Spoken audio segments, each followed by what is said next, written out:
if you really think about the actual process that it took to then generate like a black model or brown model or an Asian model, whatever it is, like they had to look at so many photos of real people of color and feed them into this data set. And I'm like, you just got so close to having a conversation with the person of color. You were so close.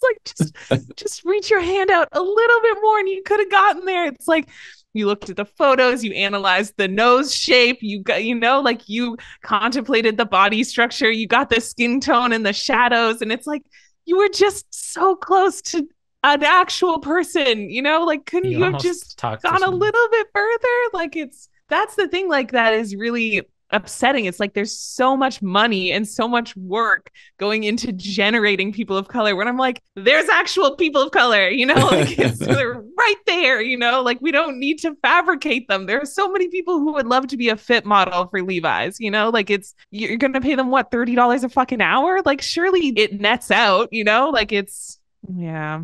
Exercise foresight, poor eyesight, couldn't fist fight, had to overcompensate. Learn to be clairvoyant, see around corners, read signals and warnings, interpret omens, respond accordingly to the Broadcast from later. We are exchanging weak signals of change and trying to understand their potential. A weak signal is just something that we notice. Could be an event, an idea, an issue, a development of some type, anything we suspect might be meaningful in shaping the futures of our lives and society.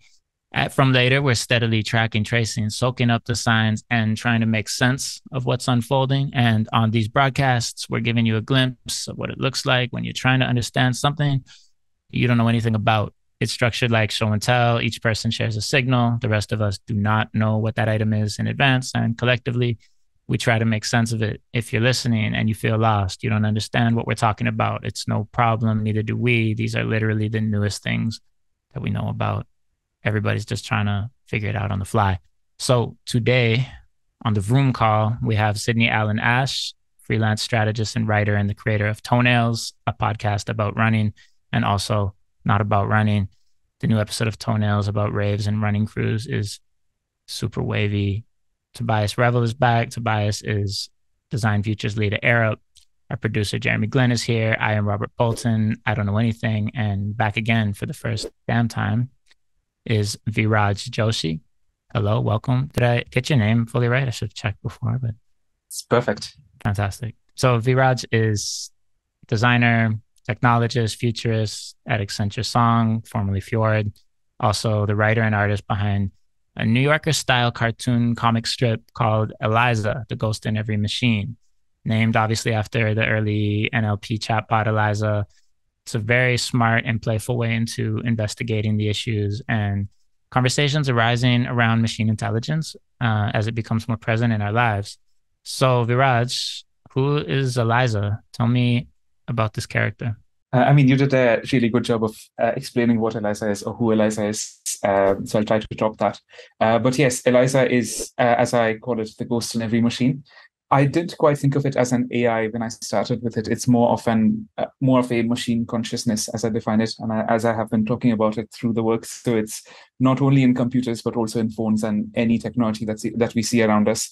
And the way we define technology is also quite wide. So if we go back in time, it could also be stone tools that were made by cavemen. That also counts as technology, and that's also where Eliza resides. So there's an element of magical realism to it, in a sense that the cartoon intends to create this idea that Eliza exists everywhere in any object that's created by man, which can classify as technology. Eliza lives in there. That's Eliza. It's been going on for over 2 years now. And this week I'll be at number 98. So getting really close to 100. Nice. Would you say Eliza has a personality? Like, would you describe that a certain way? Yeah, I like to think that it is a very passive personality. It is not a very active personality. It's not evil or it's not good proactively. Eliza is very, very passive, very curious. Very often it's put in positions of, or even Eliza's body language is very passive, as if it was listening and trying to react. So I would think that in an ideal world, it's something that, when I think about Eliza, I think that it may not, or it should not have biases, because I like to think that it's a utopian cartoon in that sense. But then obviously, because I write Eliza, it comes with all of my biases. Yeah, I hadn't thought of this until just now, that there are some similarities, mostly I guess in like the humor that you'd see of Data on Star Trek Next Gen, Yeah.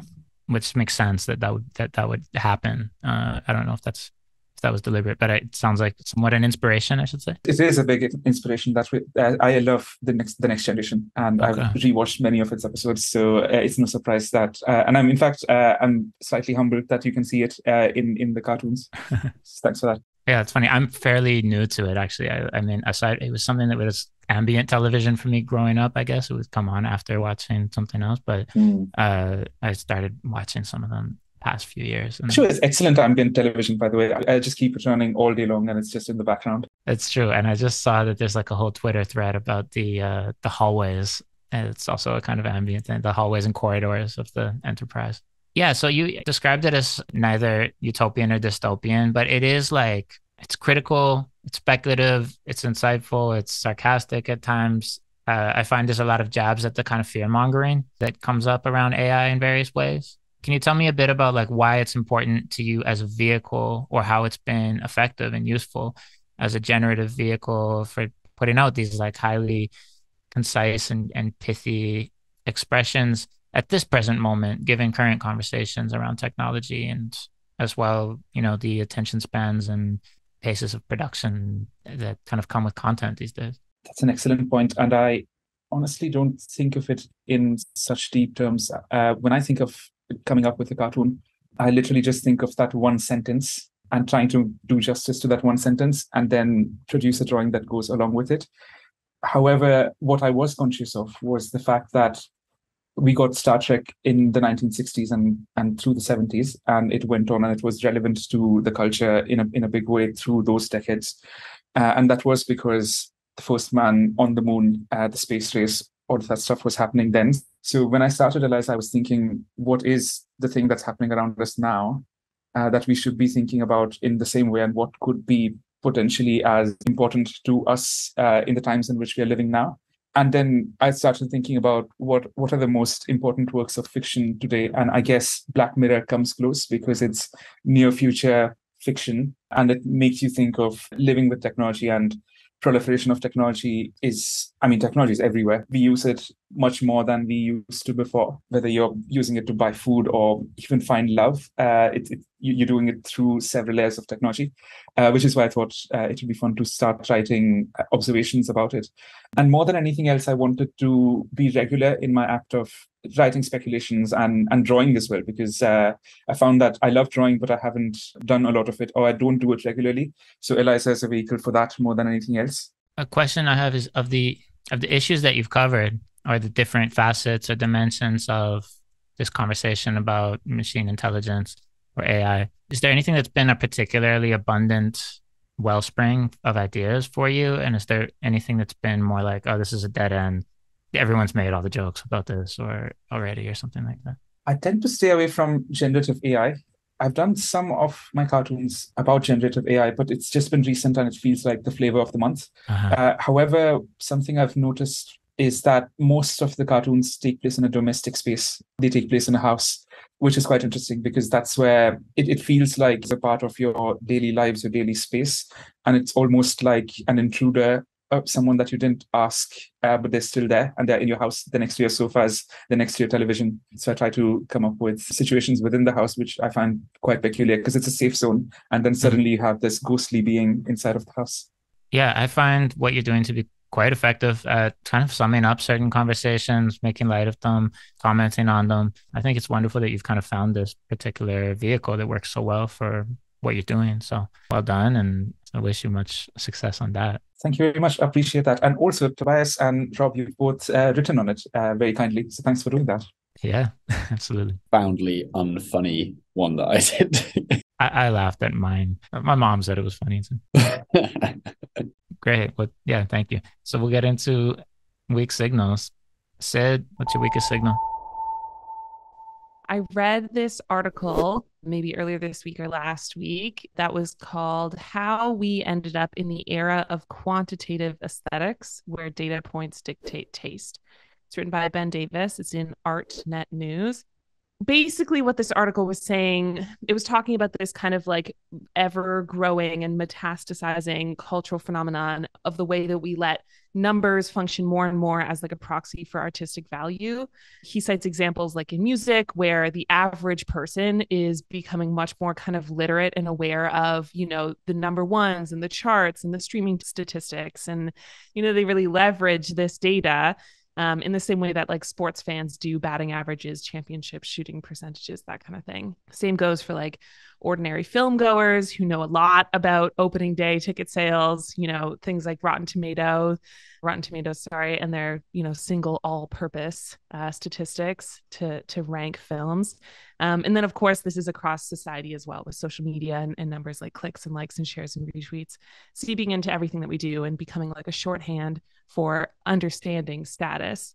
And I thought that the way that the writer Ben Davis articulated how quantitative aesthetics, which has its own kind of meaning in academia, but he means something specific in his article, the way that it exists now and the way that the average person is really kind of bought in on the value of statistics as a way of justifying their own interests, I guess, was interesting to me. And it also fits in with this kind of tension that I see existing in the kind of like creative spheres of like the exact opposite of that, which is that we want less discourse. Like it's almost like an anti-discourse movement. Like a friend of mine from Toronto, Enoch, he wrote something like a couple months ago and posted on his Instagram, and he just said, no more design discourse. Just go make something or don't. I don't care, bro. Like these are like the kind of two poles where I'm like, we have this all kind of like pseudo academic language to explain how we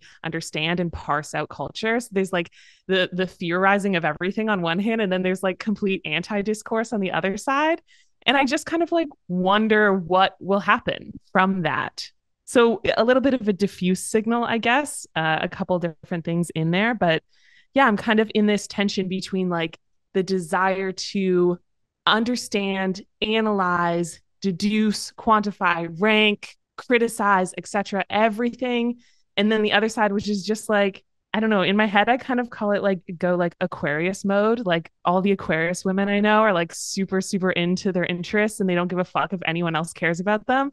And that's like kind of what I aspire to, is like just be into the thing that you're into and just make it, you know? So there's kind of these two halves. So that's where I'm at. That's my signal. I like it. It gets more complex the further you go on. I mean, even just the first point about quantitative aesthetics and like the stats of a music project or whatever.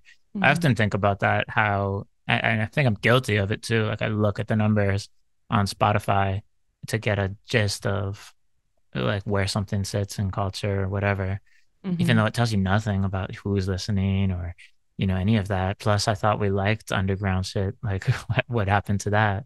Why are we making these judgments? So Ben Davis wrote a phenomenal article reviewing Refik Anadol's installation at MoMA, which very much riffs on the same thing. So Refik Anadol, you know, pretty good generative artist who's dataism, that's his thing. Yeah, I think the big installation is called Unsupervised, but basically, you know, it is non-critical work about AI, right? It's just generating some pretty stuff. It looks good. It's very much in the sort of, I mean, there are literal NFTs that are being produced as a result of this.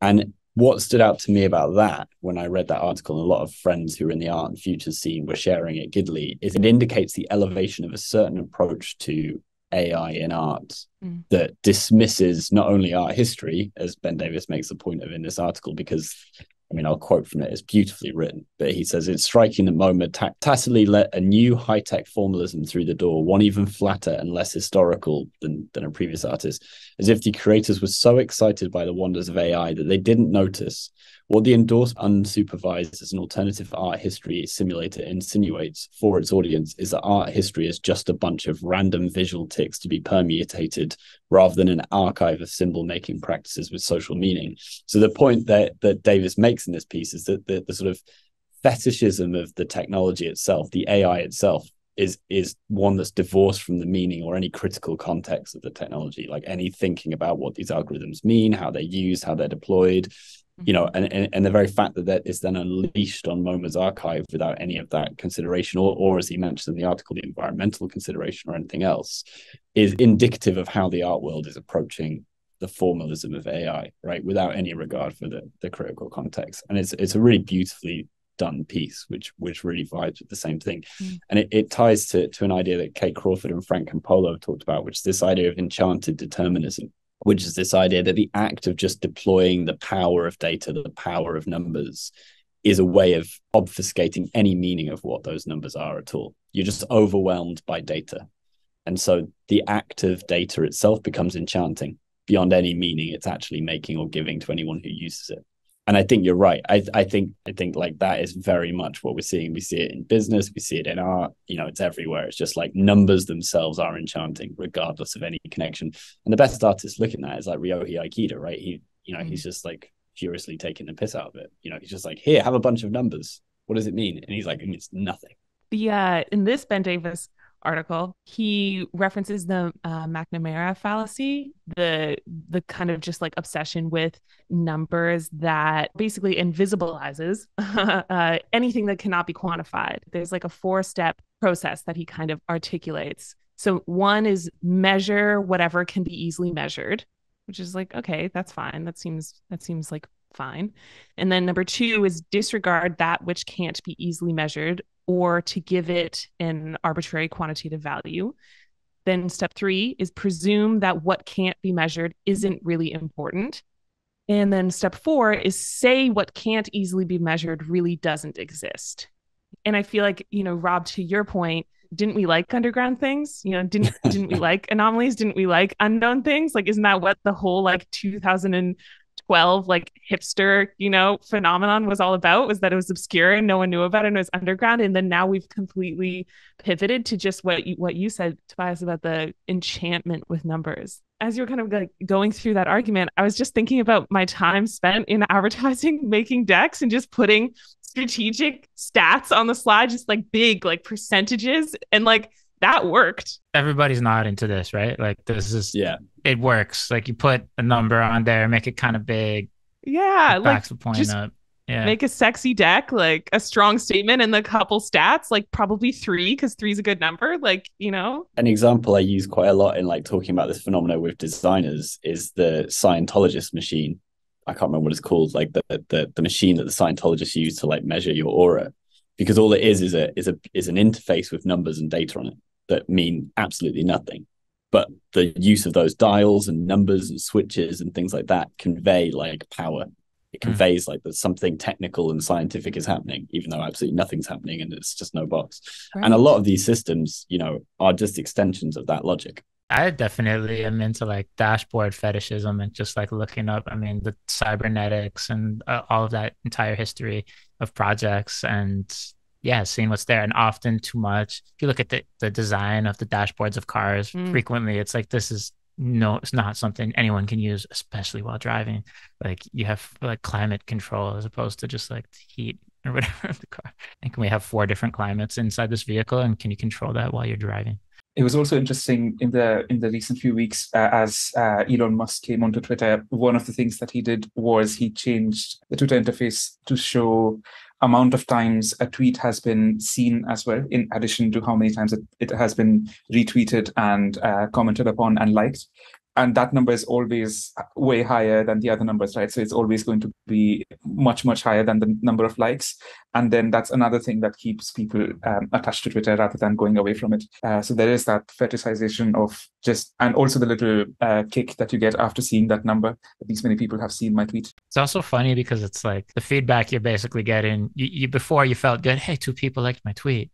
And then you're finding out 10,000 people saw it. Like, that doesn't feel as good. Like those numbers are just going to be utilized by advertisers and by strategists and by agencies making recap decks saying that they got 13.2 million impressions when really they got 33 likes. And like, that's how those numbers are going to get used. And, you know, it's astounding to me also is that we still haven't learned that these numbers, the definition of these seemingly objective statistics are so subjective. Like every couple years, every single platform decides to change how they measure what a view is, what a click is, what a referral is, what a play is, like is a play 5 seconds or 60 seconds or 10 minutes? Like, what is it? Is it 70% of your video? Is it 10% of your video? And then when these statistics, the definition of these statistics and how they're collected pivots, then everyone else is like set into a tailspin to be like, oh, fuck, our numbers are not real anymore. And it's like, you were never fucking real to begin with, Yeah, very distracting from what matters too. A lot of times, I haven't heard people reference like Kevin Kelly's 1,000 true fans in a long time, but that's a much more important kind of goal. It's like, and even less than that can be very valuable, like deeper connections. The 4-stage process that Davis describes was well described by James C. Scott in his seminal work, Seeing Like a State, where he traces it back to the 1870s and talks about the beginning of first forestry science and then censuses, which were both ways of making, I can't remember the exact quotes, but like the constantly changing grid of observations measurable to the state. And in both cases, the idea was this project of optimization. And he talks particularly about with forestry science in Germany, where they were trying to rapidly become an industrialized nation by making the most of lumber export. They, went through this process of measuring the forest, what makes a tree grow, what's the optimal conditions for a tree, how much space does it need, how long does it take to grow, what's the yield over a certain amount of time versus investment, and then rebuilt the forest in that image.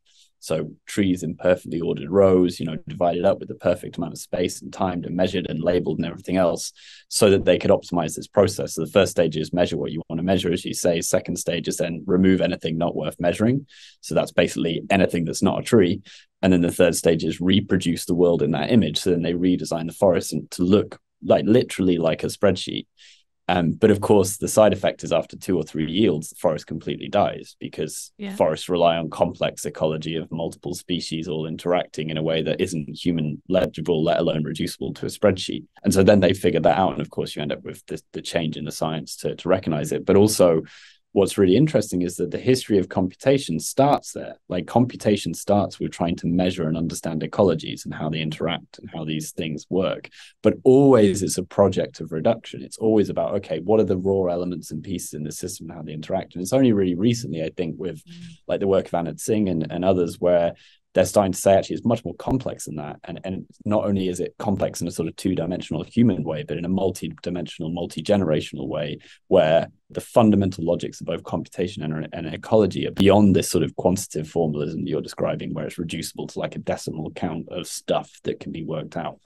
But it's rhizomatic, and that's why this metaphor of mycelial life and mushrooms keep coming up in these sort of discussions, because it's rhizomatic. It's not a sort of actor network system as other people have thought. There's a je ne sais quoi about qualitative observations, and when it comes to design, at least while doing research, we always think about unmet needs and needs that people cannot articulate, but then we can be in that context with the people and then understand what needs they have, and they cannot be quantified, but they come from anecdotes, they come from being in that experience.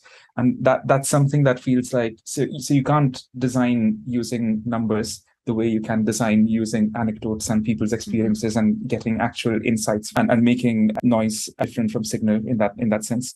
I wonder, Sid, what do you think is the pushback? Like, given that you mentioned like underground music, whether it's Gen Z rejecting social networks, whatever it is, like, and then a while ago, there was all this speculation about like dazzle camo as people tried to avoid surveillance. Like, what does the countervailing force look like that pushes against like quantitative formalism? I don't know if I have a full articulation of it, but this thing that my friend said, like, just no more design discourse, like just go make something or don't. Like maybe the apathy that we as a generation feel about being overeducated and underutilized, and therefore our educated minds turn to making think pieces that get published on N+1 about how architecture is ugly. Like, it's like, that like that's what our brains are being used for now. Like, people have very expensive master's degrees just to go write for Vox, like, which is great, but like, it's no shade. Like, I've worked in media for like 7 years, but like, it's like, is that the peak? Like, is that what our brain power is used for? And so I don't know if I would say that that's specifically a reaction to the quantification of everything and the obsession with quantification, but I feel like the quantification like node of this fits into like a larger just like theorize everything, like like we need a think piece at all, you know, that is our gut reaction to seeing something new or seeing something different, you know, is to write a think piece about it or a Substack or whatever it may be. And then the other force is just that is to not analyze like smooth brain or something. Like it's just like to not engage with that way or not generate an opinion that is so think pieceable, you know, that is so catchy and loud and labeled with capital letters, you know. Is there some other form of traditional gatekeepers or something like that like there was before the streaming movement, there was, and I don't know that was like the most effective or whatever. There was famous music reviewers, Robert Christgau, and like the Village Voice and Rolling Stone and places like that at some point. Like, is any of that, I don't know, is that different than the think piece stuff that you're talking about? Is there anything like that we would return to in any way? You know, in thinking about this, I was like, okay, so shouting your spicy take on a website is where we're at right now. What is the flip side to that? Is it just like you're in the group chat with your friends, like you're in the WhatsApp with your friends and you just talk about it there and you don't have to formalize an opinion about it that uses some type of pseudo academic language? Like, is that, it doesn't feel like that's exactly it. And that also feels like a little bit like anticlimactic to say that's like where we're at, because it kind of feels like obvious, but I don't know. I'm not sure. I feel that sounds about right. Like I was going to say, like one of the things that I found interesting recently is a lot of folks I know in their early 20s who are just really interested in, like, I'm going to use a cliche, but like care. I was talking about houseplants with some of them this morning, and they were like, they know how to read a houseplant in a way where I'm like, look, I just count the number of days since I last watered it. That's my quantitative brain working. Whereas they're like, no, I can tell by the feel of the leaves. And like, that's just a different thing. I was talking to a friend yesterday about Spotify, and he was suggesting that Spotify ought to have more editorial features. Like, it's wild that you're in there discovering music via the algorithm, whatever. They have no partnership with any sort of online media, or there's no way to access reviews or learn anything really. You can get a biography that like the artist wrote or something. Like I get notifications about that, but it's not interesting at all. So there's no way to actually like get into the culture that way. My response to him was like, I don't know if I need to get it there, because you can go find it elsewhere. You can still have that somewhere else. But this conversation is almost making me think that Spotify is deliberately like anti-editorial, that it's like, no, we don't want anyone's opinions about the music. All you need to know is like whether you keep listening based on the algorithmic suggestion and see the data. You'll find out how popular it is by looking at that. That can be the only indicator you need. I don't think Spotify's for active listeners, is it? It's for people who just want some music on while they work, right? That's their main audience. I use it more actively. I use it. I know, but you're like a muso person. You're a muso. Like, you're into music. Yeah. I think that there's maybe a difference between how their actual user consumes music and how they kind of present their brand. And I think, like, from an editorial perspective, they would probably consider or define their playlists as their editorial output. Yeah. You know, there are like maybe two that are really influential or have been really influential. Maybe they're not so much anymore. Like Pollen is quite influential, and then there's the Rap Caviar one has made some people's careers, and maybe now they don't do that as much because TikTok is a better way to discover music. But you know, in the past like 5 years, both of those have been like incredibly influential editorial. That for sure. And there is something to that. It's like by association, like there's some meaning created by linking different artists under one playlist or whatever. But I guess what I was getting at with that editorial was, and I know they call that editorial, was more like actual writing, storytelling about these artists and writing about where they're coming from, and actually critical writing, reviewing of albums. There's none of that. I think I would agree with Tobias's point at that in sense then, that I don't think that the real like deep like music head is utilizing Spotify in that way. Like it internally at Spotify has argued for that in the past. Like I could see that being in someone's deck with some nice numbers next to it. But yeah, maybe that's not. Yeah, just look at their advertising, right? It's people having a party, cooking in the kitchen, going on a jog. Mm-hmm. You know, it's a lifestyle thing. It's not a Yeah, and it's also numbers are going to matter more for the mainstream audience. I think the people who like experimental music and the kind of music that they would like, despite the numbers that music gets, they're still going to like it anyway. So liking artists on the fringes, and people who like those, they're still going to exist and they're still going to use Spotify. I see the desire to rely on numbers as a tool in itself for people to try and just decipher the sheer amount of content that everyone's faced with on a day-to-day basis. Like I feel like everyone's heard some version of the quote that like the value now today is not like creation but curation, and I see people utilizing tools and looking at top 10 lists and top 40 music lists and best-selling film day of release ticket sales, whatever, as just a way of understanding like what is going on. Like there's so much choice, there's so much content available, there's so much art available, there's so much music available. Like what the fuck should I listen to? And it's definitely not the best way to find new things that you like, but it is kind of the easiest way to find new things that maybe you will not hate. It does take the thinking out of developing taste, though. And what is taste without thinking? I just want to jump back to quantitative aesthetics and that idea.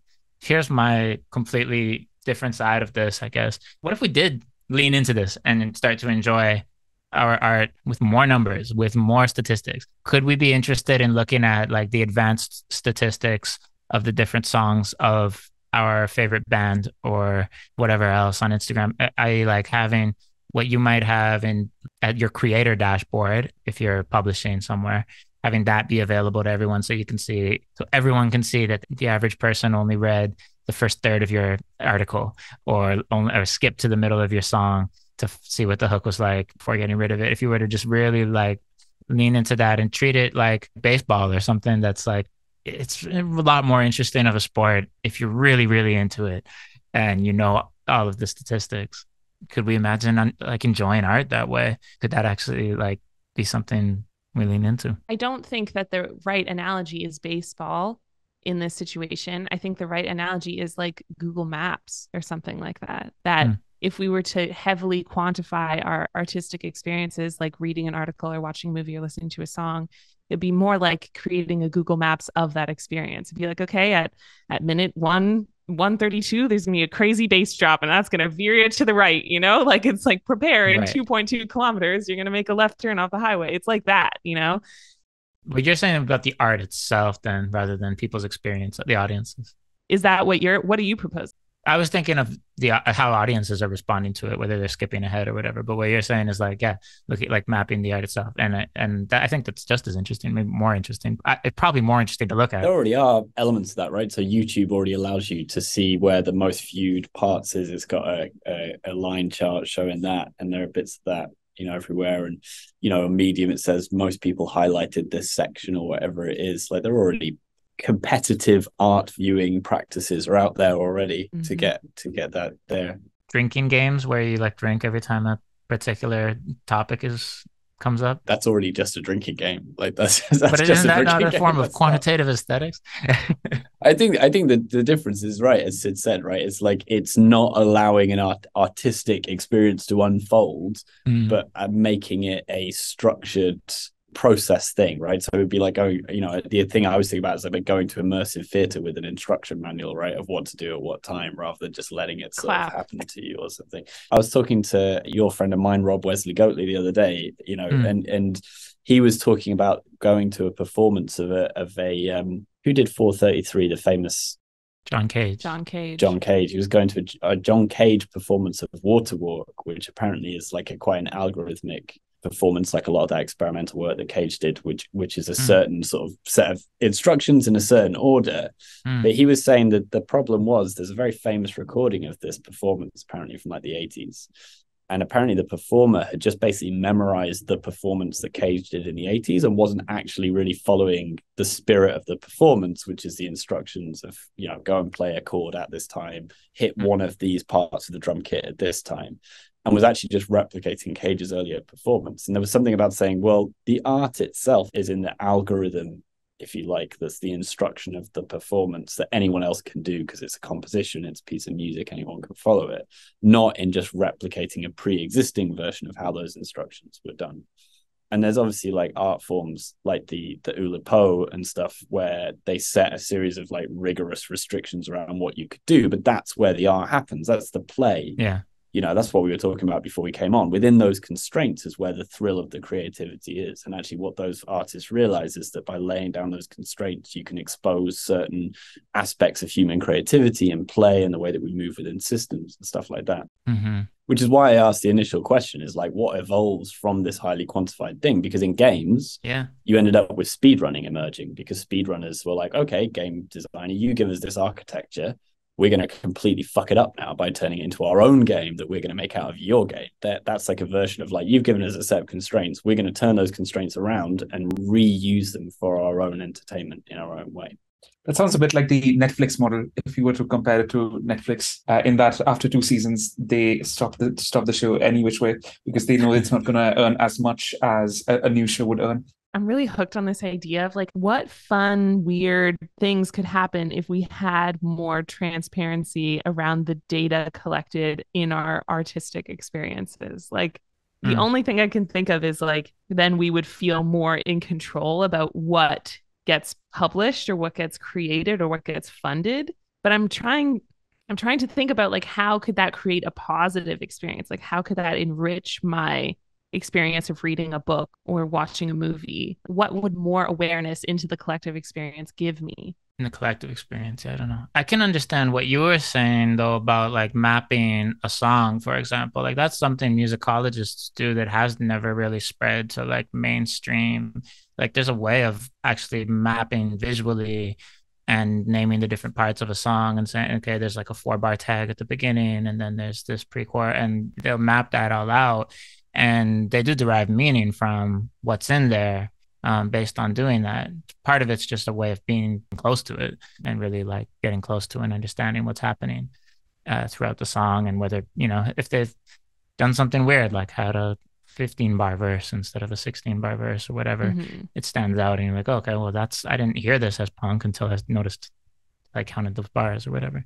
That's not quite the same thing though. That's like more just deciphering that's different like a than the deep collective read on the art. Yeah, it's not like a reflection of like, okay, 32 people also gasped at this moment in this book, you know? Like it's... Yeah, the highlighting is a thing that I guess that we've had for a while now. The highlighting on Kindle or Medium or whatever. Gasped, emojis, and yeah, there's a lot you could get from facial recognition software. I'm really trying to see something interesting happening, you know, but what my brain goes to is like, this kind of creates like a feedback loop that tells you how to feel about the thing that you're experiencing, like how those like TikTok reaction videos, it's like it does that, but for art. It's like, okay, if 32 people highlighted this thing, then I should probably also highlight that thing and find it profound, you know, like then it just creates these kind of like really well-trodden pathways in whatever medium it is you're experiencing, whatever piece of work you're experiencing. And how could it not do that? How could it actually lead to like a variety, like a wider variety of experiences? How could quantitative aesthetics like actually enrich and create a broader set of experiences with a particular work? I don't know. Anecdotally, I had this professor years ago who was an economist. His name was David Galenson, and he was basically counting the number of citations or the number of times that artists appear in art history books and stuff like that. So it would be like basically like coming to conclusions like, okay, so Picasso was, based on the number of times his images appear in art history books, the best artist, because it was, you would go with like the authoritative sources of books or whatever. Like I've identified the 100 most important art history books. Picasso is the most important artist of the century. And of course, like everyone in the humanities just hated this shit. Everyone was like, you cannot do this. You did it. But he started measuring other things, like the different ages at which artists produce their best work and how rare it is that someone who produces great art early in their life does again later in life. And what different kind, like he made a distinction between what he called experimental and conceptual artists based on when they're likely to produce their best work. Experimental meaning they're experimenting towards a certain effect over the course of their career and produce later in life, whereas conceptual artists would do so earlier on in life because it's more about a sort of grand idea that can be executed. So there were like things to learn from counting sometimes unobvious aspects of art, at least things that could be theorized. But it's interesting that it does piss people off. It's like you cannot treat art this way. Like people really take offense to that, especially within the humanities. I listened to some podcasts, I'm not going to remember any of the details now, of someone who's doing kind of embarking on a similar type of work, but with authors, and they were counting the words that were used by authors in their books and kind of measuring the variability of the words, like how frequently do they use, different words, like a wider variety of words versus a smaller variety of words. And I can't remember what writer it was, but this researcher actually discovered that was able to kind of early identify that this author might be suffering from maybe Alzheimer's, because the variety of words became less and less as their books progressed, and losing your language, losing like a wide vocabulary is one of the symptoms. And they weren't able to actually say anything before this person passed, but the author ended up passing of this. And I thought that was kind of interesting. It's not exactly what we're talking about, but it is like counting that leads to a different reading of a text. Sure. There's a rap lab that does something like this, and make what you will of the fact that the word I appears far less in Nas's early work than in Drake's contemporary work. Wow. This is then we're coming full circle to the over theorization of everything, Maybe. Yeah. Or just like increases of ego in pop music over time. To add that sort of value on top of the data that we've seen. So for example, the Alzheimer's example that you gave, it takes someone who knows Alzheimer's to spot that. So it's not just the data, but it's having that human layer on top of it, which is again something that's not quantifiable, but it's something that's more intangible. Someone's made sense of that data. So, and that can come from, in this case, it came from someone who knew what Alzheimer's was. So I wonder how you can construct that data back into something that makes sense in order to come to these conclusions. If I'm understanding correctly, you're not saying that it's just enough to have the data. It's not just enough to know that, she says, the word superficial less in her later book than she did in her earlier book, or whatever it may be, right? Like, or she uses more monosyllabic words in her later book than she did in her earlier book, right? Like, it's not enough to just have that information, because without that additional layer of human insight and qualitative understanding of what Alzheimer's, how it impacts your language, then that data is meaningless, right? It's just like a bunch of data for data's sake, right? But you need that layer of human interpretation. So then to take that comment and apply it to what we're talking about, like quantitative aesthetics in the world of art, it's like, okay, so it's not enough to just say that 32 people highlighted this note, right? Like, we need some other layer to make that data feel on meaningful. We need some other layer of human interpretation on top of that. Like, what is that? Where do they then put that quote? Are they highlighting it because they love it? Are they highlighting because they hate it? Does it lead them somewhere else? Like, I don't know, just some other layer of interpretation, because just telling me this data and expecting me to know how to feel about it, I don't know if that's really helpful. There's a quote from Lydia Nicholas from when I interviewed her for a podcast years and years ago, which has stuck with me forever. She was working in healthcare at the time. She said it, and she was like, we've got so much data on pain. We've got so much data about how it works, where it comes from, where it's centered, the time, stuff, but can't tell you anything about how it feels. And that's about context, isn't it? You have data, when you see data by itself, is decontextualized. So when you highlight just that sentence, in what context was it highlighted? We don't know that. So it's about adding that context back again and hopefully not getting it wrong when you sense make of it. All right. Well, Sid, this was clearly very generative for us. So signal and noise. An hour just about one signal. Tobias, what do you think? It's definitely a signal. As you said, Sid, I think a diffuse signal because it's across so many things. But yeah, it's bang on. And I think I'm really interested in, as I asked, like all of these things result in a pushback. They result in a drive against them in some way, and I'm going to be interested to see what that is. I think is going to be the next discussion. Like, what's the counter to it? Viraj, signal and noise. Signal for sure, and diffuse. Yes, I wonder if it is diffused or whether it's just separated across various different fields, but it's strong in each of them.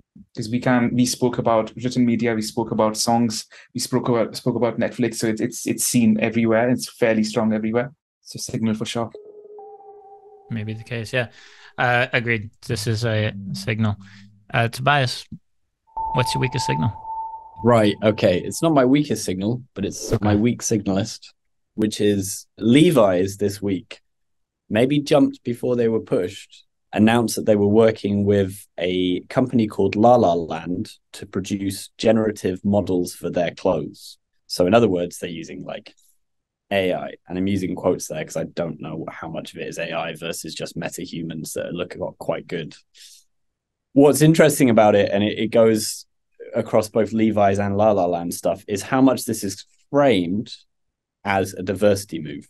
Yeah. The exact quote is, allowing shoppers to see models that look more like themselves wearing Levi's products is the push. Now, there's obviously a big history here in the use of, let's say, synthesized people of color in popular media. We've seen it with like Lil Miquela and Shudu and other CGI influencers. And the discussion there was also, what does it mean that generative computer graphics are used in place of real human beings who would otherwise have these opportunities and be exposed? And what does it mean, for instance, to a young person of color to see people of color who are being used for modeling and for influencing are actually computer generated rather than real human beings, which is probably, I would imagine, quite disheartening rather than something that's encouraging.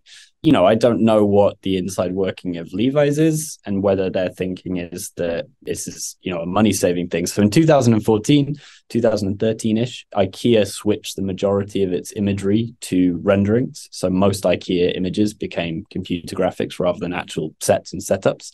And their argument, of course, was the economic one, right? It's much cheaper and more efficient to be able to very quickly manipulate a scene, to change out the lighting, to localize the image was really important to them, right? Because a Swedish household will want a different thing to a Japanese household, to an American household, to a South African household. So being able to really quickly cater their products to the particular cultural needs of their audience is really important. And I can't imagine it's not the same fundamental reasoning for fashion as well, right? It's the same sort of thing. We need to really quickly be able to manipulate a series of products for different markets, and rather than having to go around the world and shoot a bunch of different stuff in different settings, we can now just do it in a computer. But then, of course, it's the cynical bit to me is this couching of it in a narrative of diversity. And there's a broader thing here of like the big changes that, of course, with IKEA, it's quite easy to do, particularly in 2014-13, because most of IKEA stuff has right angles in it, right? It's chairs, tables, and things like that. People don't have many right angles in them. They're notoriously hard for computers to figure out how to do. Clothes also don't have many right angles in them. Very difficult for computers to figure out how to do. But obviously, as with the recent wave of generative AI, there's this now an ability to produce much more photorealistic looking human beings. And as opposed to CGI models being used before, where they've been very obviously CGI and that's been part of the narrative is that they're computer graphics, and there's a bit of an irony in there. This was not announced, really. I think it was a case that Levi sort of had to go, oh yeah, by the way, we are using this thing. I don't think they wanted to announce it. It's not a big thing. It's not a big part of the advertising campaign. It's not something they're celebrating or forwarding. It's just like by the way, they're computer graphics, just so you know, just before someone comes to get us for that. So it's an interesting thing. I think the signal isn't so much in the technology, it's in the narrative couching around the use of the technology, because I don't think there's any, we can discuss it, but I don't think there's any idea that this is a one-off. This will just happen more and more and more and more. I think it's the idea that it's becoming a lever for talking about diversity by saying you're now using CGI models, which doesn't, to me, feel like the same thing at all. But there you go. That's my signal. Go nuts. The narrative part, I think that's so interesting that you highlighted it. I remember seeing this Levi story, whatever, over the past week or whatever it may have been. And I guess the first thing that comes to mind is like someone internally at Levi's was not happy that this was happening, and they leaked it somewhere, and the press team found out, and they were like, how are we spinning this? We need to get ahead of it. And that's what they did. Like with 90% certainty, this is what I feel like happened. And I think whoever it was internally that was not stoked about this was right in feeling that way. The thing that comes to mind is like, I don't want to be cynical about this, but at the same time, I'm like, okay, let's compare the diversity of Levi's models pre-CGI and post-CGI. Like, if the only way you're getting diversity is in literally fabricating these people of color, like that's where you fucked up, Like, it's not that you are generating people of color, it's that there were none before, and now there are suddenly many, many, many, And it's the same suspicion that I feel around things like Lil Miquela, etc. Especially like Lil Miquela, it's like, of course she's ethnically ambiguous. Of course she's queer. She's going to be all of these things that you cannot hope to find in a real person because you don't engage with these communities in any meaningful way, So the narrative point that you highlighted is super poignant because it is like, this is how these companies will fuck themselves over and over again, is by not thinking about like the optics of this. And so I did some investigation let's say sometime in the last 90 minutes, for the sake of argument, did some investigation. Because I was like, well, let me dig into this La La Land company, because they're a bit like Brut, who are behind Little Michaela, who are just a big marketing agency, you know.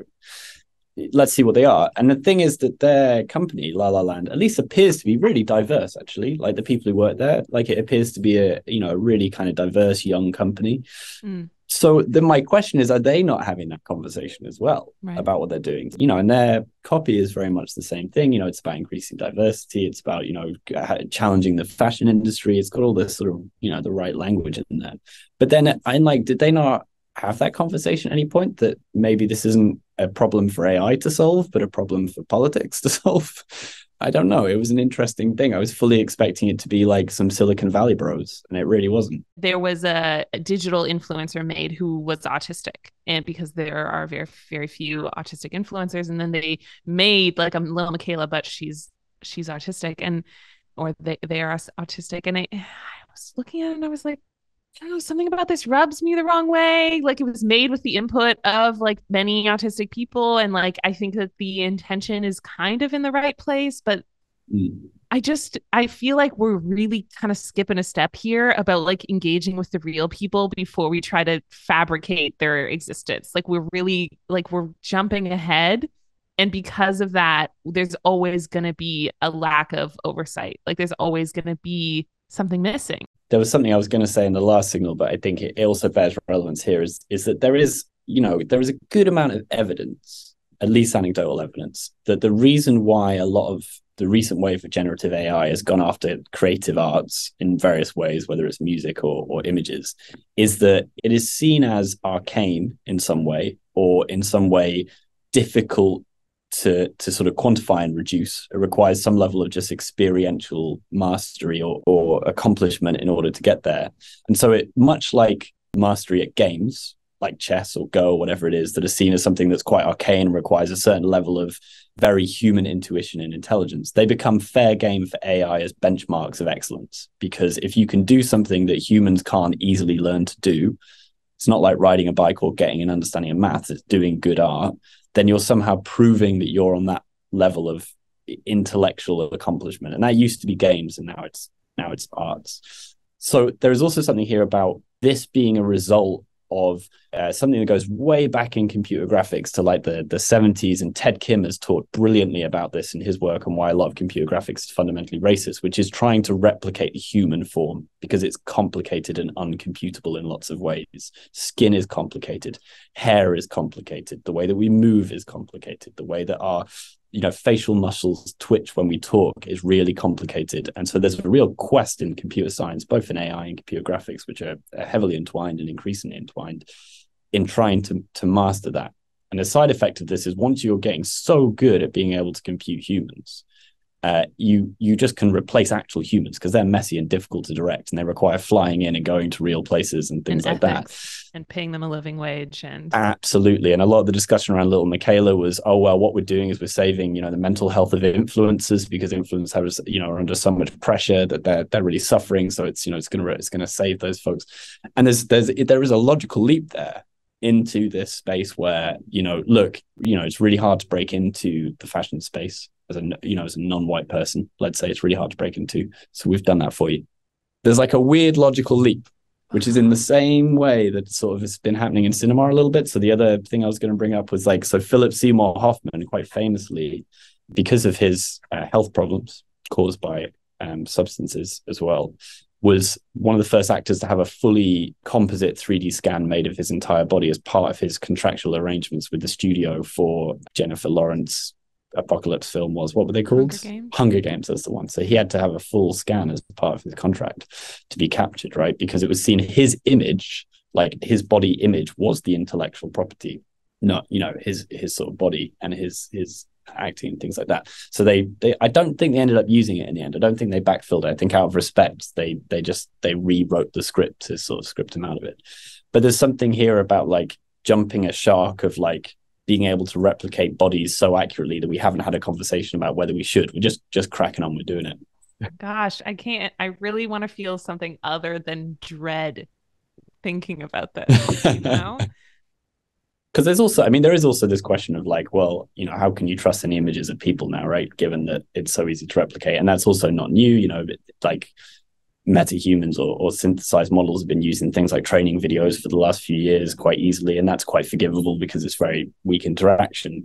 But that's a sort of side question to me. I think that the weak signal to me is we didn't bother having an ethical debate about whether we should be replicating human images super accurately and using them all the time at a time when the body politic of the body is quite a fractious thing. We just jumped that whole conversation by just synthesizing everybody. Fashion models is such a strange profession and space to be thinking about in the first place, in terms of like Levi's messaging, using that phrase that you hear a lot when people want to basically say usually race without saying race, people who look like me or people who look like our audience. Angel Reese, I think, used that in a press conference the other day, she won the NCAA championship. But you hear it quite a bit, I think. It's hard for me to even like know what I think about how that's supposed to work. Like, have we ever seen models that look like us? I mean, lots of models look like me, Rob. I mean, that's just well, they're a lot better looking than I am.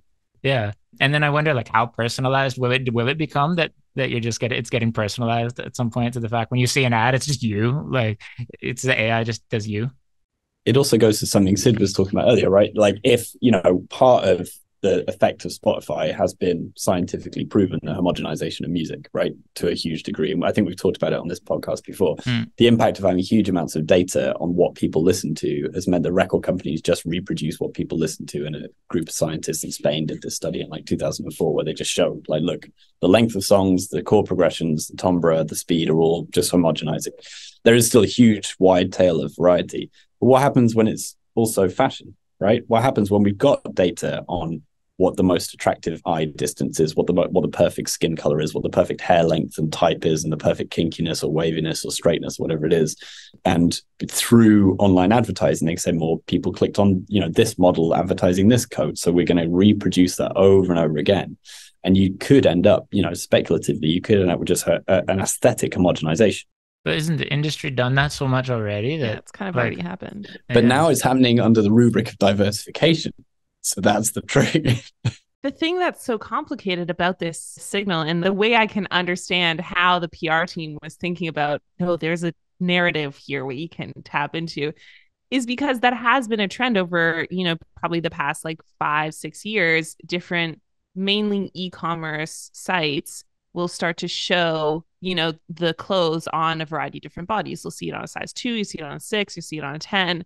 And that is helpful, and these are real people ostensibly. I don't know, maybe they were fake the whole time, but you'll see it on people whose bodies are more similar to yours, right? And that is helpful and that is meaningful. But it is like, Rob, you said modeling is such a tricky profession to consider replacing with AI generated humans, because also the argument before this or in this lineage was about representation on runways. And that was always a really confusing one to me, because the models are the most precarious, low paid job in a whole runway production, with the exception of, the top 20 models or whatever. Like, people aren't making a lot of money. Their jobs are incredibly precarious. They don't have benefits. They don't have long-term contracts. Like, you're saying it's so important to get Black women on the runway, to get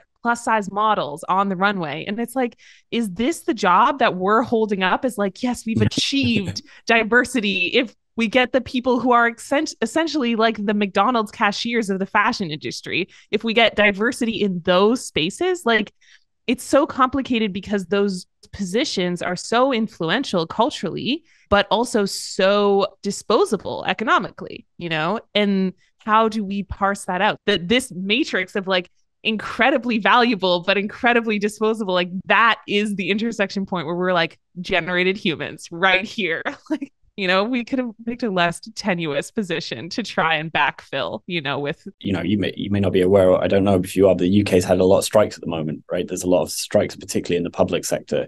So nursing, teaching, that kind of thing. And a lot of that, the narrative, quite rightly, is the fact that these were people who was hugely valued during the pandemic for various reasons, who are mostly some of the most least privileged people in society, who are hugely underpaid, who tend to be, especially in nursing profession, women and people of color, and sort of now return to being vilified by the government from where they were once valorized, right? So they're back to being, sort of people who are demanding too much, or, we're already paying the NHS this much, and they're in a very similar economic position.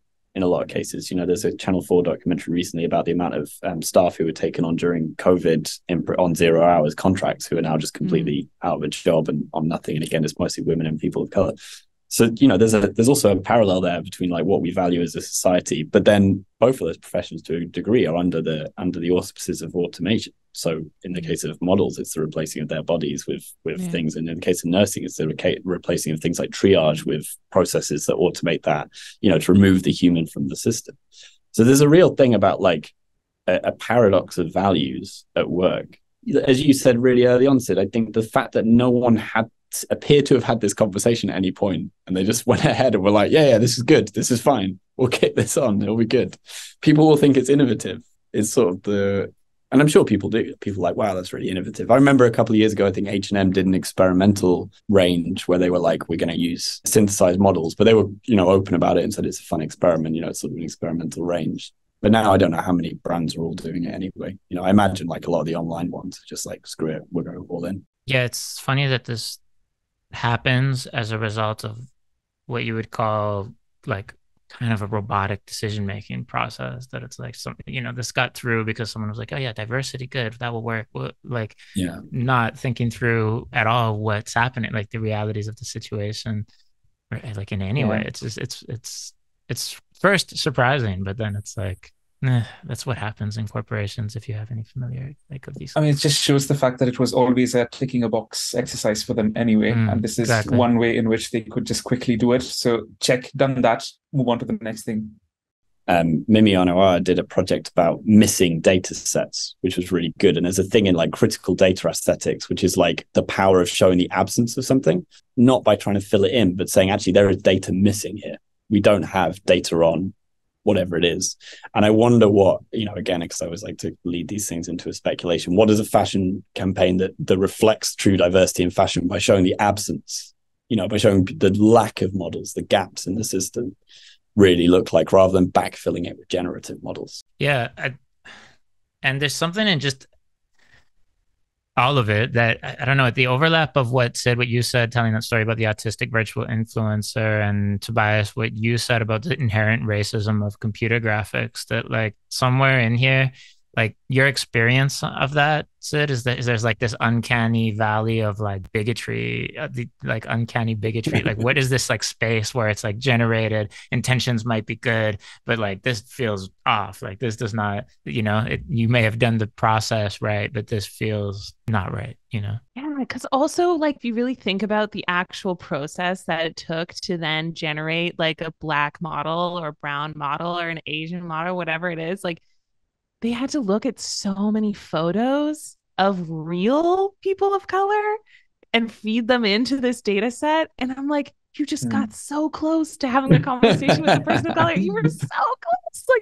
Like just reach your hand out a little bit more and you could have gotten there. It's like you looked at the photos, you analyzed the nose shape, you got, like you contemplated the body structure, you got the skin tone and the shadows. And it's like, you were just so close to an actual person, like couldn't you have just gone a little bit further? Like that's the thing, like that is really upsetting. It's like there's so much money and so much work going into generating people of color when I'm like, there's actual people of color, like they're right there, like we don't need to fabricate them. There are so many people who would love to be a fit model for Levi's, like you're gonna pay them what, $30 a fucking hour? Like surely it nets out, like yeah. Something similar that I came across recently was these personas which were basically AI chatbots. So when you come up, whether it's to test your idea or whether it's to do some user research, you just define what the persona is. So age 65 years, living in the west of the UK, and then you just check those boxes, and the chatbot reacts to your products and services as if it was an actual person. Oh my God. And then the question is it really human centric if you're not checking your ideas with a human? Because it's not a person at all. Yeah. And this seems like an extension of that, because if this is a checkbox exercise, if it is something that you just want to get done with so that you can put your products and services out there, or in this case fashion out there, or fashion marketing campaign for that matter, you're just not going to do your due diligence. You're just going to do the least possible thing that you have to get done so that you can start earning money. It reminds me of that New Yorker cartoon that came out recently that was like someone saying, oh, I found this great AI plugin that turns a sentence into a full email. And then someone receiving it going, I found this great AI plugin that turns an email into a sentence. There's no one wants the full email. They just want the sentence, is the joke there. But like, what's the equivalent? It's an Ouroboros. It keeps on eating itself. Yeah. Yeah. Viraj, I think what you brought up is actually kind of the perfect synthesis between like my signal before and this signal now, where it's like we simultaneously want all of the data possible, but we actually want the data from not real people either, because we don't want to deal with like the reality of getting real feedback, you know, like yeah, we tested our new slogan with 782 AI middle-aged chatbots from Northern England, and they voted that it was effective. Wow. It's like we've lost the plot. We've lost the fucking plot. Like testing on its own is already, like, I think Viraj, you said this earlier, like testing on its own is already difficult because like you can't quantify and you can't always predict what someone will want, right? Like the whole thing about Ford and asking like, oh, what they want faster horses, they don't want cars, you know, like it's that kind of thing, right? So we have that level of like complexity and like just trickiness, and then added to the fact that like we're doing this with like generated humans, like not actual human. Like what the fuck are we doing? Why is this where our money is going? I mean, there's a lot of AI is synthetic data, right? And it you know, is data that's been generated to train AIs, especially because the thing is like humans only capture some bits of their life. We take lots of pictures of food and our living rooms, but we don't take pictures of our bathrooms, for instance. So this is a real example, right? There's not many pictures in the internet of bathrooms. People don't take lots of pictures of their bathrooms. Nightclub bathrooms, there are. Well, certain angles of nightclub bathrooms, certainly, yeah. So basically, you know, there's a real example of like where there's a massive synthetic data set of bathrooms to train AI image recognition on. And it's just basically a couple of computer graphic elements of like a toilet, a sink, and a wall, and then an algorithm that arranges them in random patterns so that you can then train your AI on completely made up bathrooms. And, you know, what happens, and a lot of people have started to think about this already with the next GPT, is like what happens when some of the data you're feeding into your next iteration of your AI is stuff that's been generated by AI. And you're just you are just like doing that thing of getting a key cut and recut and recut and recut and recut. It sucks is the answer. I don't like any of this. I don't like any of this.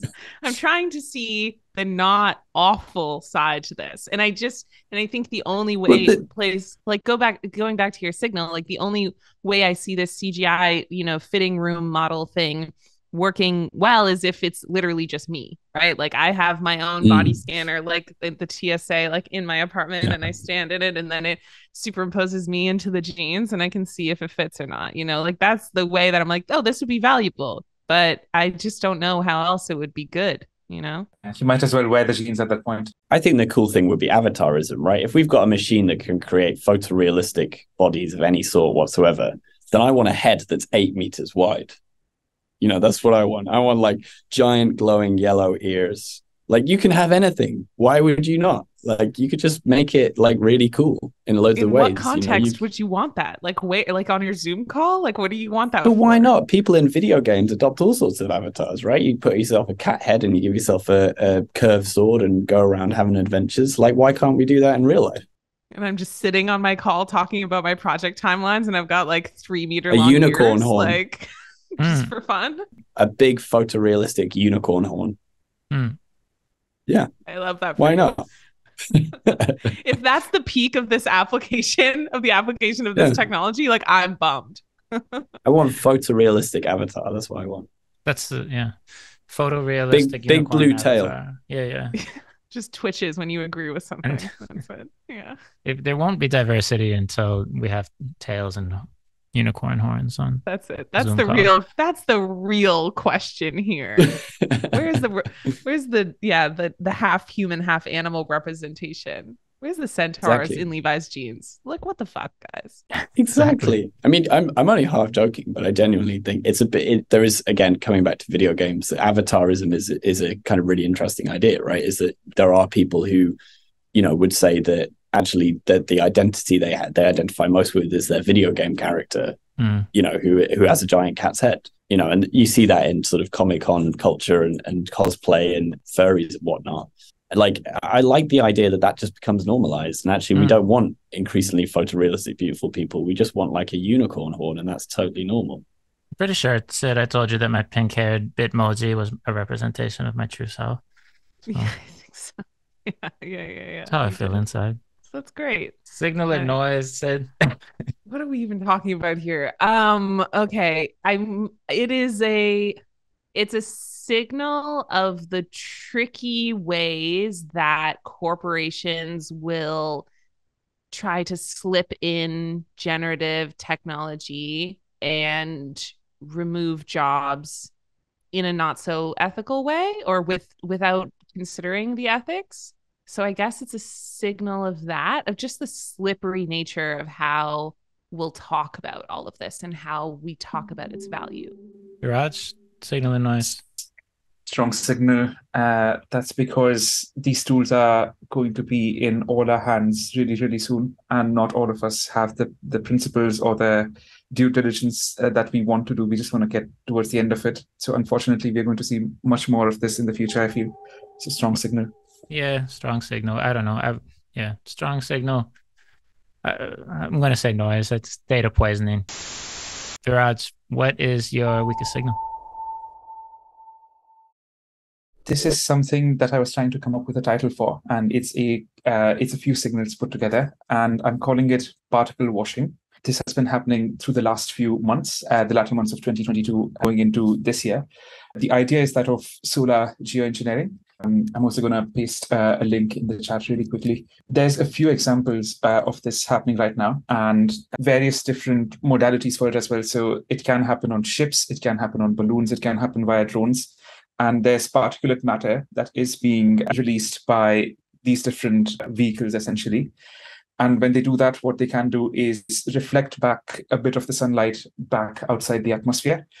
There's a few startups now. So we have a startup called Make Sunsets, which has a bunch of different balloons. And the interesting thing that they do, and I'm going to quote what's written on their website, they've got a cooling credit that you can buy, which is for $10. And by purchasing a cooling credit, your funds will be used to release at least 1 gram of our clouds into the stratosphere on your behalf, offsetting the warming effect of 1 ton of carbon dioxide for 1 year. We will share the fulfillment of your cooling credit after deployment on your account page. So basically, it's buying carbon credit using these balloons, which go high up in the air. The other startup that I saw was called Blue Dot Change, and it does the same thing at a lower altitude because it does it with ships that carry shipping all around the world. And that's used to combat methane. So this is the evidence of it, and this is the signal of it. But I sort of started thinking about where does it go from here, and indulged myself in a bit of extrapolation or speculation. If we were to go ahead with this is just a way of offsetting carbon, obviously. So it's like a Band-Aid on a septic arm, so you can't really cure or change what's happening to the planet anyway.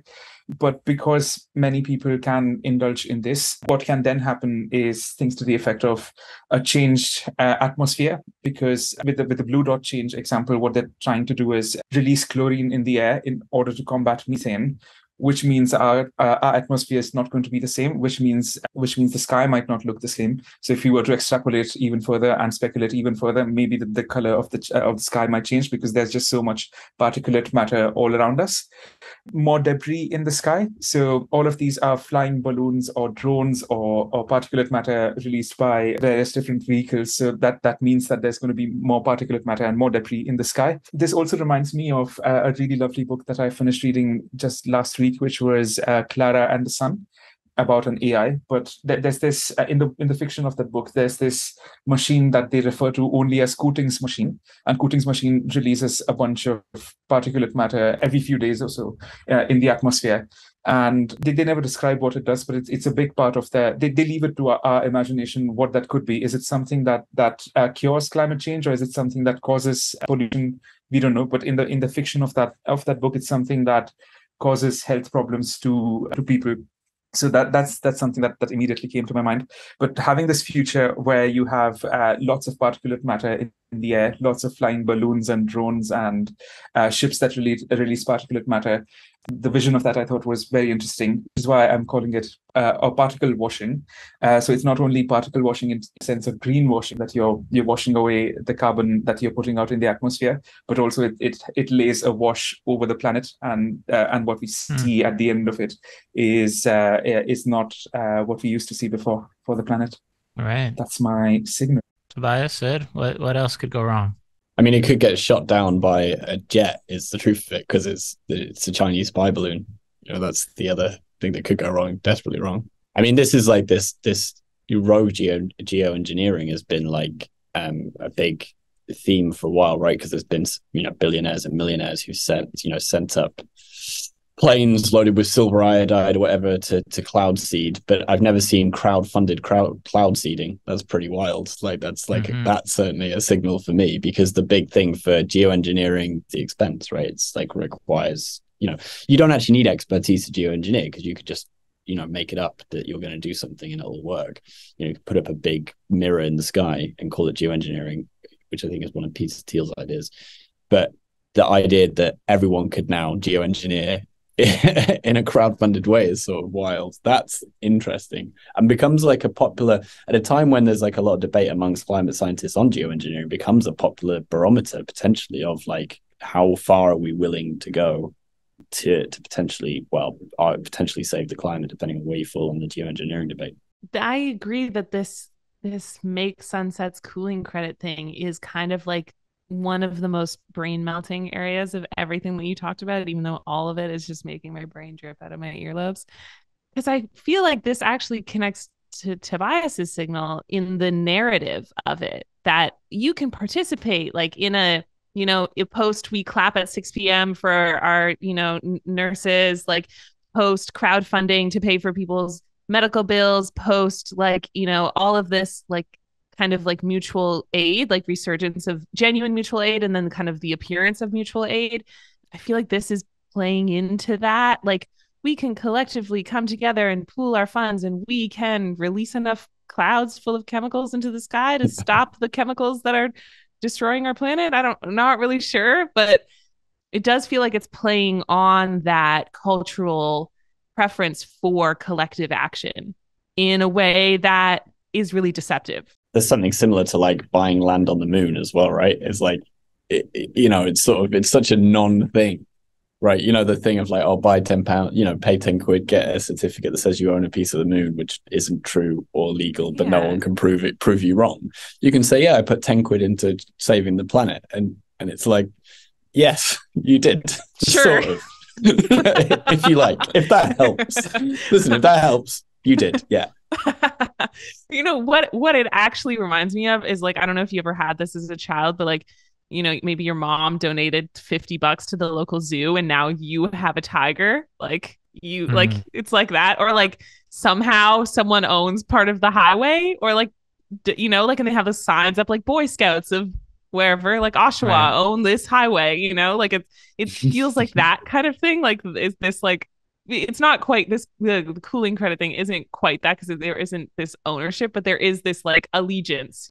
Kind of like the planting a tree gift or whatever. Yeah, totally. And then that, that's a good example too, because it's just like, what is that? Like, there's a whole thing about tree planting and how it's poorly done and how it's actually hurting more than it's helping. You should leave planting trees to the fucking experts, you bozos. Like, What's common between this and the previous signal for me is the fact that both of them are about deferring responsibility. Yeah. Both of them are about just doing the smaller thing, just to say that you've checked the box, and then not actually doing something that's significant in any way.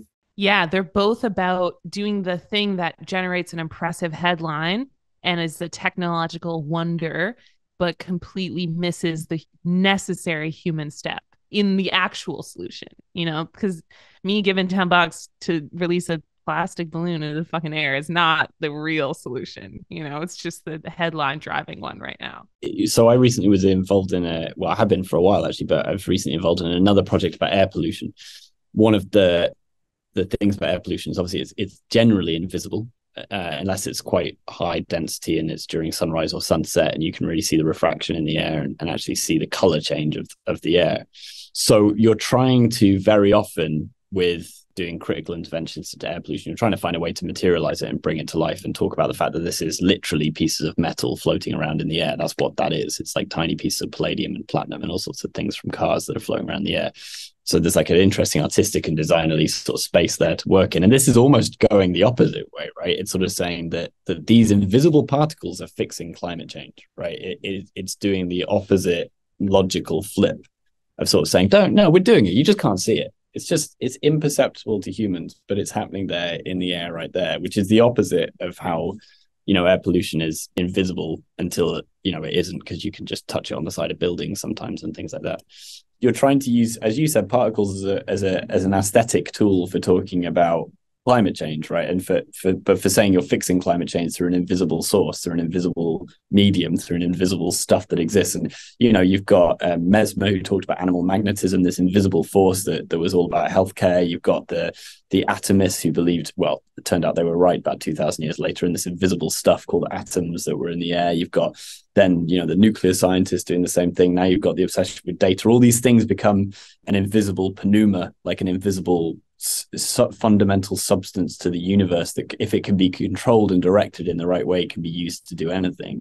And this is like, there's something in there about particles doing the same thing, and this invisible control. We are willing to do literally anything it takes to say that we've done something, whether it does something actually or no.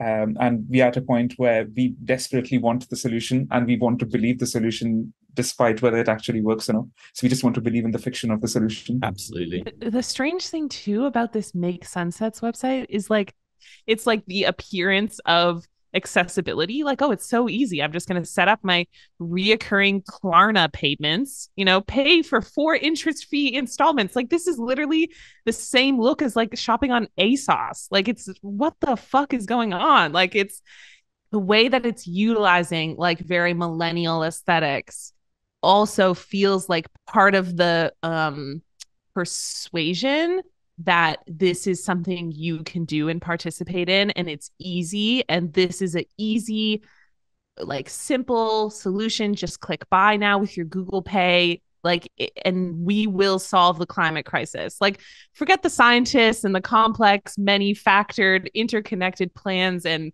strategies and reports. Like, just set your reoccurring payment installments on this balloon on this website that was made in half an hour. Like, what? I'm just going through the FAQ on their site, and I actually think I've seen this before. I think or I've seen something like it. It is very much a manifesto FAQ, in the sense that they're sort of talking about how it's misguided to not trust geoengineering, how it's worth doing anything at all to prevent climate change. They sort of talk about the fact that it maybe is only slightly effective, but at least it's doing something. Is the thing, is that thing of like, oh, we're taking some action, we're doing something, is part of the FAQ there.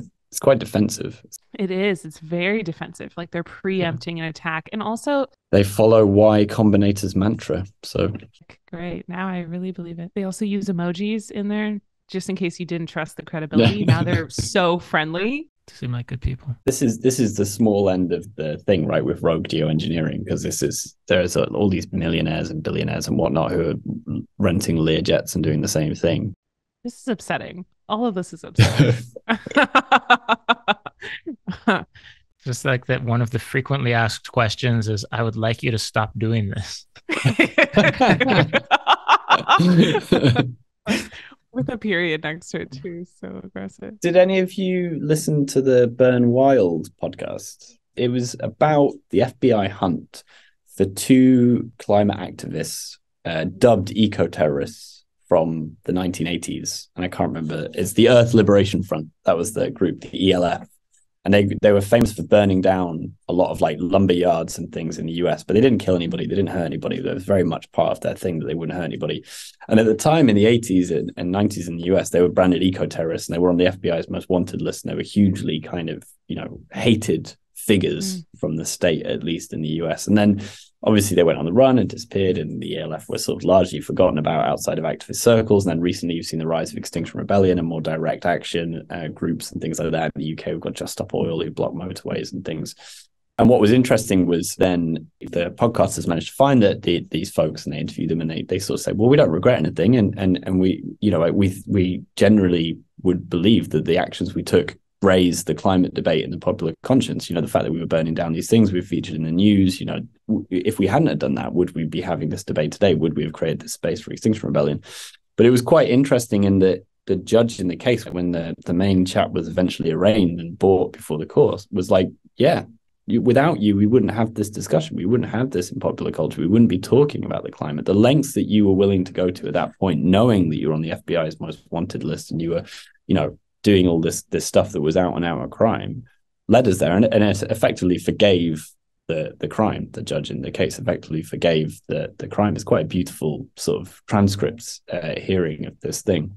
But it's interesting then, and I think with a lot of these organizations, they have this futurity to them of saying, if we don't do this, history will make us the bad guys, right? So we've got to, we're willing to go further than other people, because otherwise history makes us the bad guys. And this was, as far as I understand, an internal debate that XR was having as well. Like, how far should we go? Like, direct action, where do we draw the line? There are more extreme wings and less extreme wings and things like that. And this becomes a matter of people really thinking about the futurity of their action. They're not thinking about today. They're thinking about, will we be the people who history looks back on kindly, or the people who history will look back on and say, you didn't do enough?